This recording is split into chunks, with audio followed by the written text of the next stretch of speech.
Fala galera, vou fazer uma revisão então de matemática álgebra sobre os assuntos que serão contemplados na P04 de vocês. São basicamente funções afins e funções quadráticas. Matemática fundamental será sobre regra de três simples e composta, razão, proporção, não vai sair disso. Então, para começar, o que é uma função afim? É toda função do tipo f de x igual a x mais b, sendo que o a e o b são números reais diferentes de zero. O x é a nossa variável, o f de x é o nosso termo dependente. Por quê? Porque ele depende do valor de x. Dependendo do valor de x, eu tenho um f de x.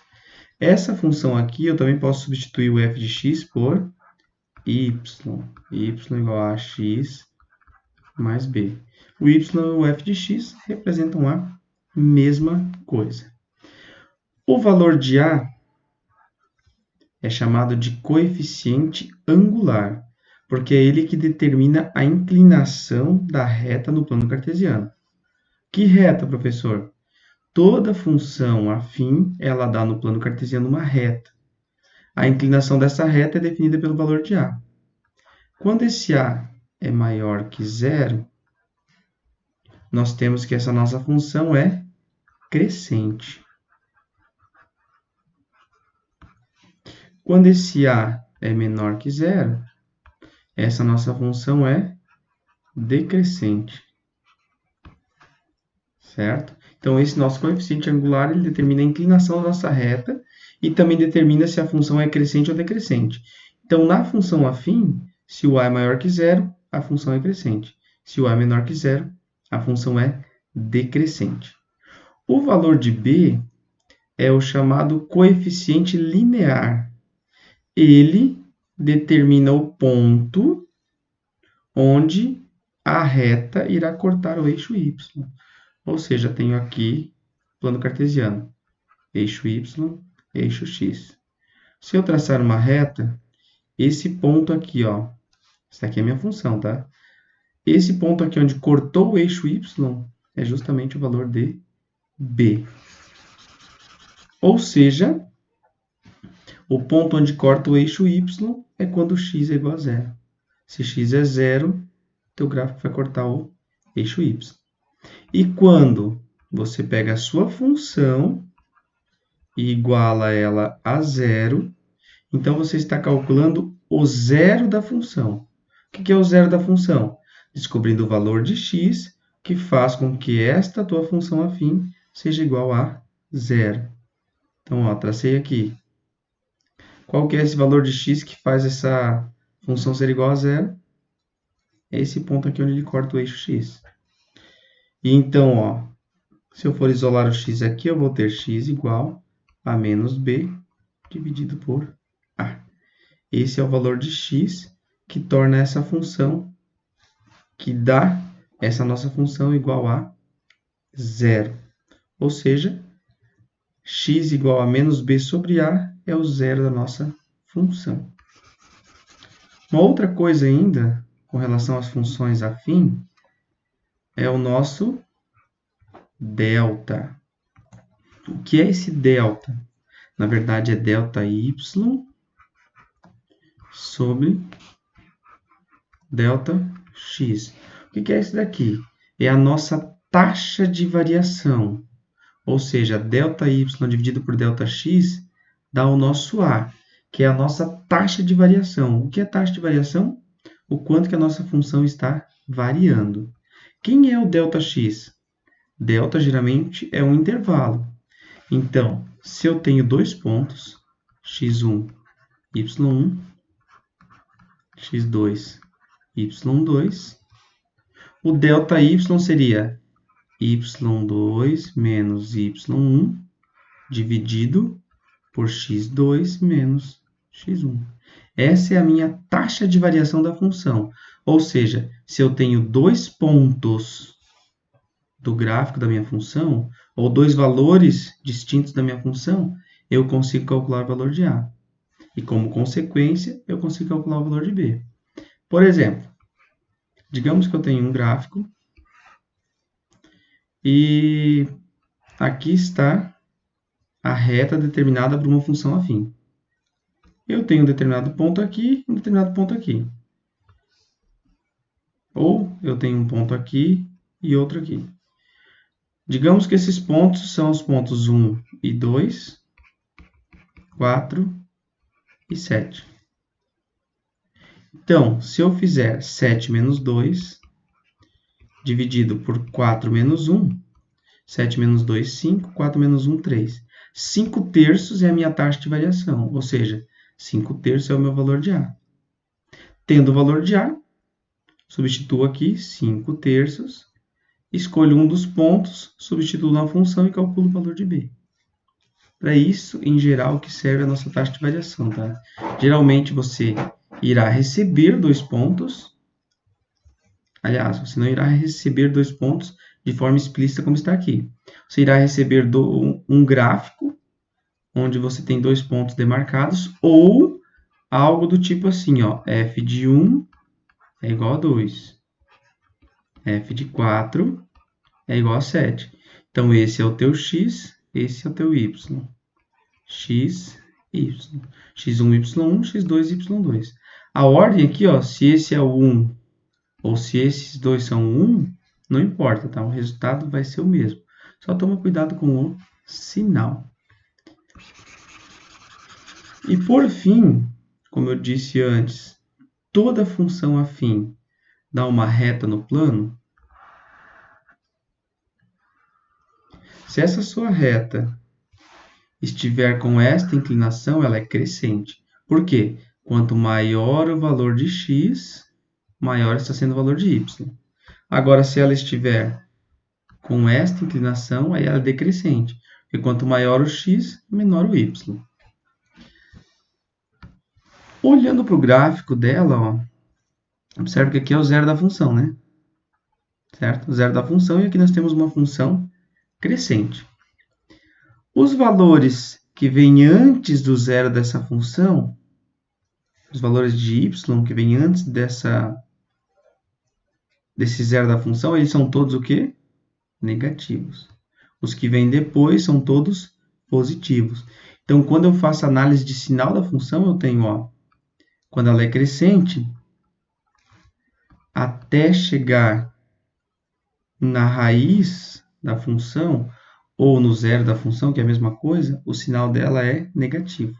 Depois disso, o sinal é positivo. Agora, se a minha reta for decrescente, eu vou ter o contrário. Até a raiz, ela é positiva, e depois da raiz, ela é negativa. Isso é uma análise que talvez você tenha que fazer também, tá? Só pausar para pegar uns exercícios sobre funções de primeiro grau, funções afim, e daí depois eu reviso função quadrática. Milagrosamente, tudo está limpo na tela. E agora vamos ao exercício.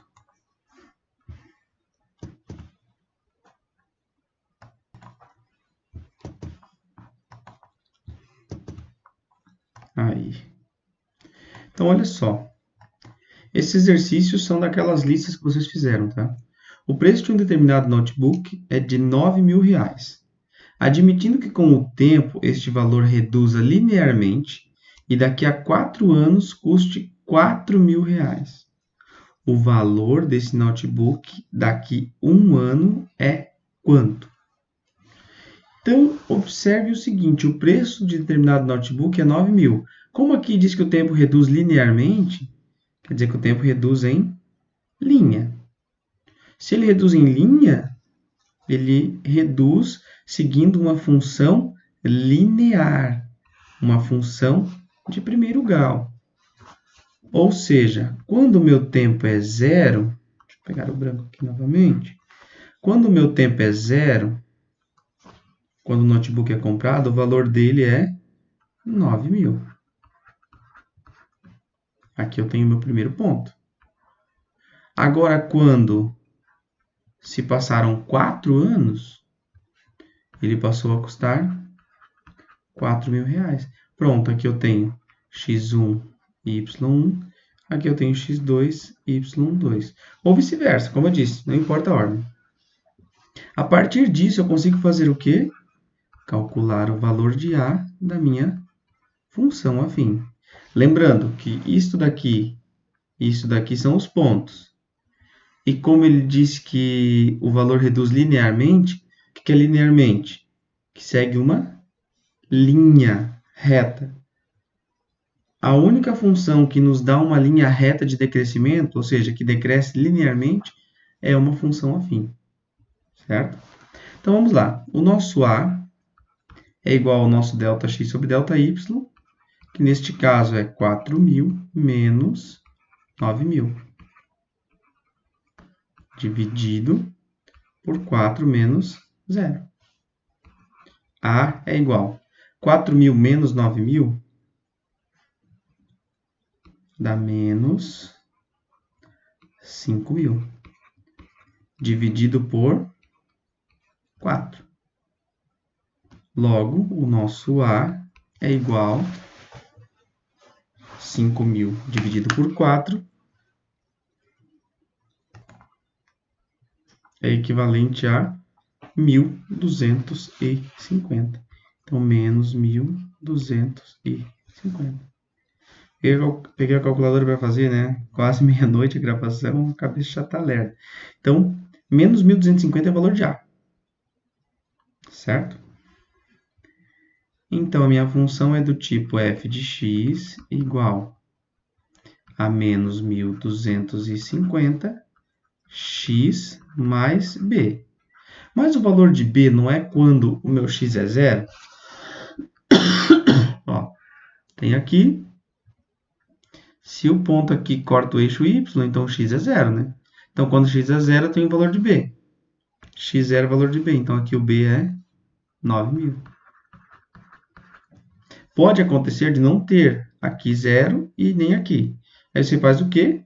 Você pega aqui, ó, 4, substitui em lugar de x, 4.000 no lugar de f de x, e resolve que você encontra o valor de b. Certo? Vamos lá, então. Essa daqui é a nossa função. Agora ele pede o quê? O preço do notebook daqui a um ano. Então, f de 1 é igual a menos 1.250 vezes 1 mais 9.000. F de 1 é igual a 9.000 menos 1.250, 7.750. Esse é o valor do notebook após um ano de uso. Pronto. Observei aqui a sacada de saber extrair os pontos. E aí é só fazer o que você acaba fazendo em quase toda função afim. Tá? Próximo aqui, ó. Sobre as funções f de x e g de x. F de x é decrescente. Eu tenho que olhar o valor de x.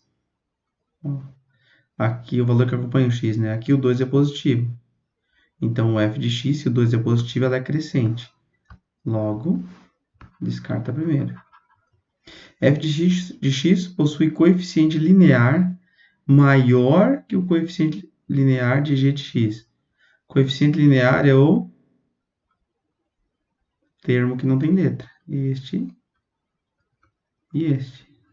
Opa!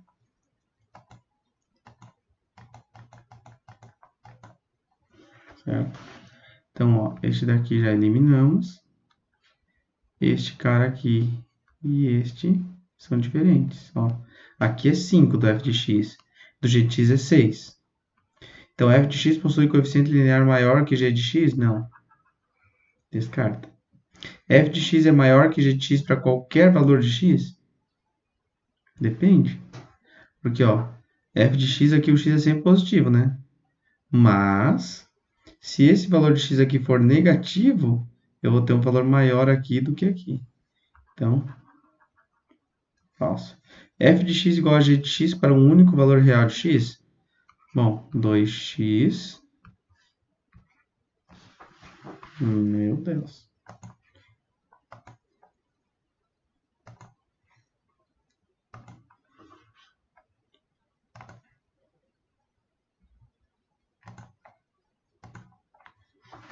Então, 2x igual 2x mais 5 igual a 6 menos 3x. Passo 3 para cá, 2x mais 3x, 6 menos 5 dá 1, e aqui dá 5x, então x igual a 1 quinto. Ou seja, só o x igual a 1 quinto torna essas duas expressões iguais. Portanto, essa alternativa aqui é a verídica. Tá, e g de x é par? O que é uma função ser par? É quando f de menos x é igual ao f de x. Ou seja, se eu pegar dois elementos opostos e substituir na função, a minha imagem é a mesma. Então, nesse caso, é uma função par. O que não acontece aqui, porque como o nosso gráfico é sempre uma reta, não tem como ela ser par. Não tem como eu ter mais de dois valores de x que dão o mesmo valor de y. Certo? E uma última questão aqui, que no caso é para extrair as informações do gráfico e então construir a função para calcular o valor que faz a temperatura atingir menos 18. Então, olha só. Aqui nós temos um ponto no gráfico. Como ele está cortando o eixo x, então ele é o ponto 0 e 24. Aqui, como está cortando o eixo x, então o x é 48 e o y é 0. Agora é só calcular o valor de A. 0 menos 24. 48 menos 0. Isso dá igual a menos 24 sobre 48. 24 é metade de 48, então, na verdade, isso daqui é equivalente a menos 1 meio. O valor de A, então, é menos 1 meio. E o valor de B é 24, que é onde corta o eixo y. Então, a nossa função é f de x igual a menos 1 meio de A de x mais 24. Eu quero saber o quê? O tempo necessário para que a temperatura atinja menos 18. Isso daqui é o tempo, isso daqui é a temperatura. Ou seja, o meu f de x é a temperatura e o meu x é o tempo decorrido.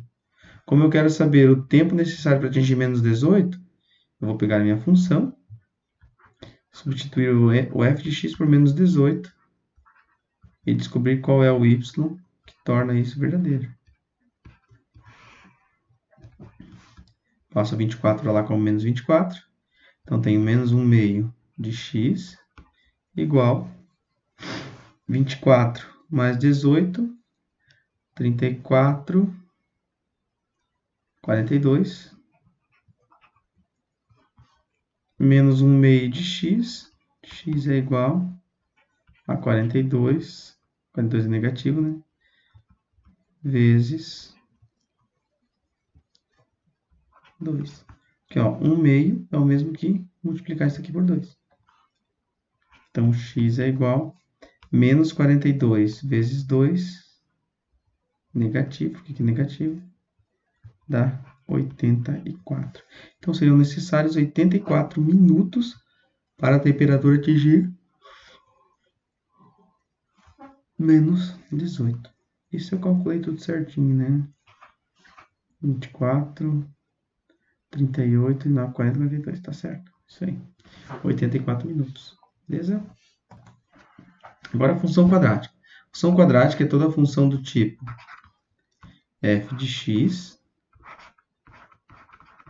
igual a ax ao quadrado mais bx mais c.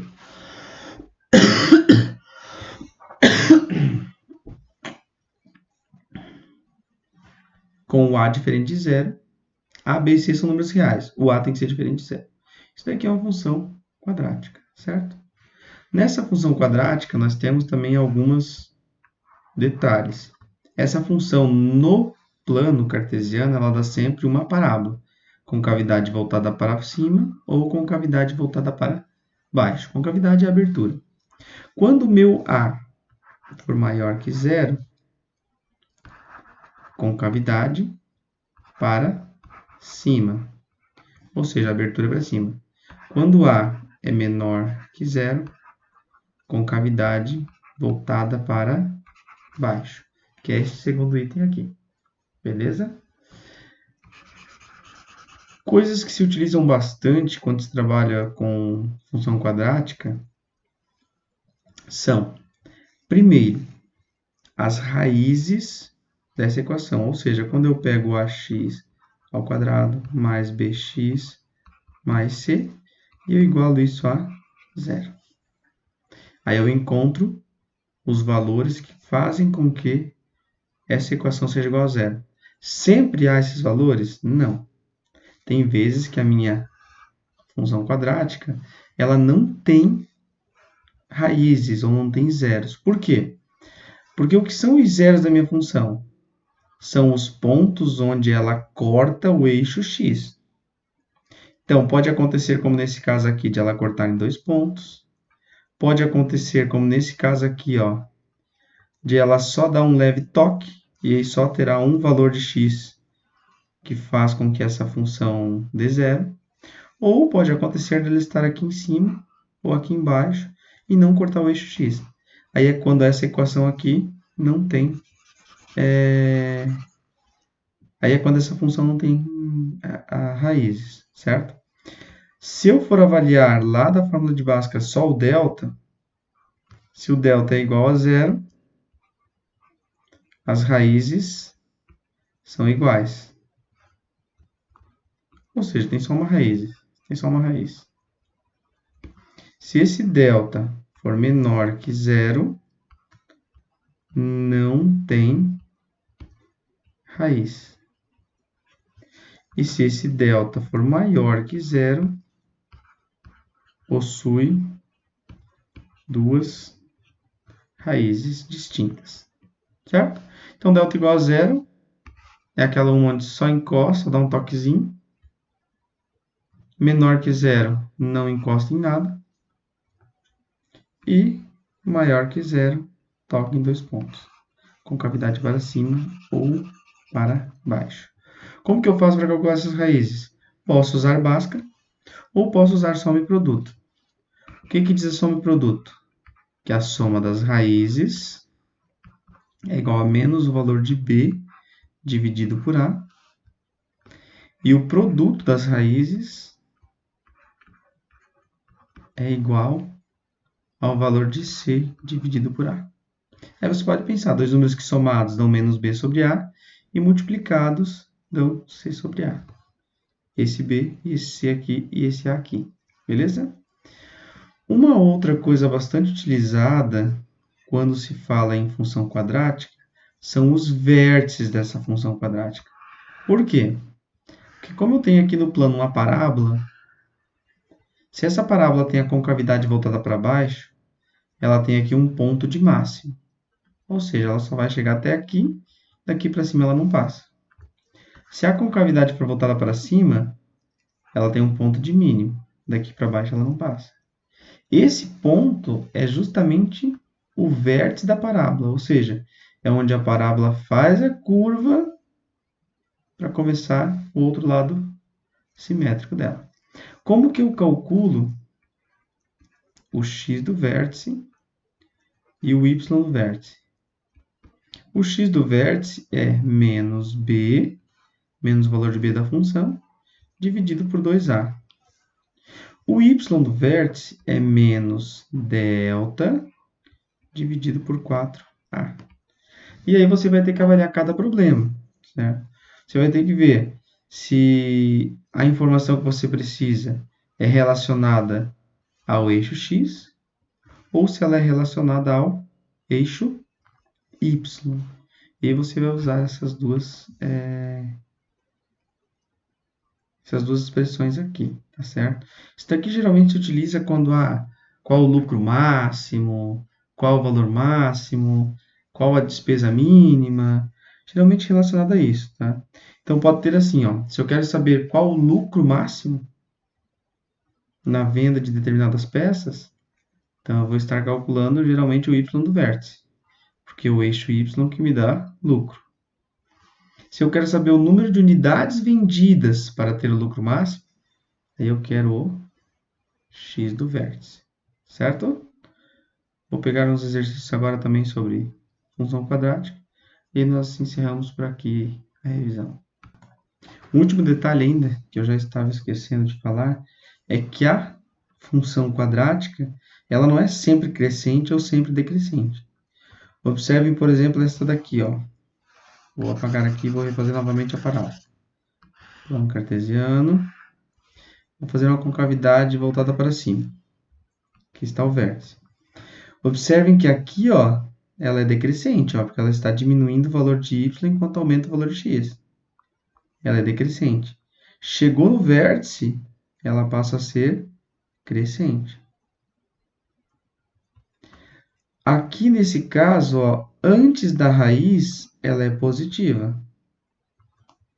Entre as duas raízes, ela é negativa. E depois da outra raiz, ela é positiva. Avaliando o sinal da parábola, né? Então, ó, pode acontecer várias situações, tá? Você vai ter que analisar graficamente isso.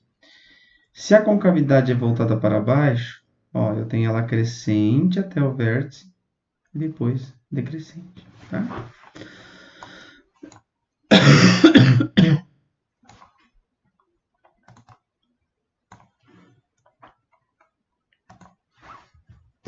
Vamos lá. Aqui, ó, um exemplo.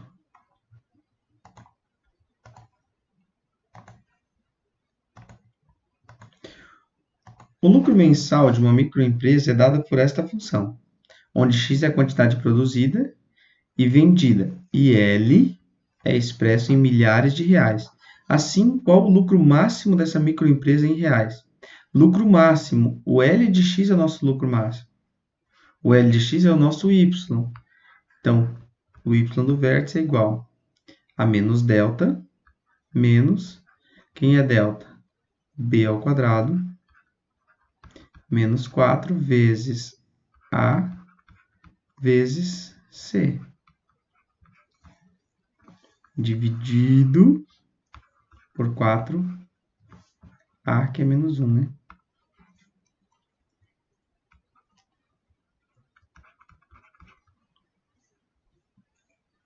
4 ao quadrado, 16. Menos 4 vezes 1, vezes menos 1, mais 4. Mais 4 vezes menos 3, 12. Menos 12, dividido por menos 4. E aqui tem um menos na frente. 16 menos 12 dá 4. 4 dividido por menos 4 dá menos 1. Com esse menos da frente, dá 1. Então, y do vértice igual a 1. 1 o quê? Milhar de reais. Então, R$1.000 foi o lucro dessa microempresa.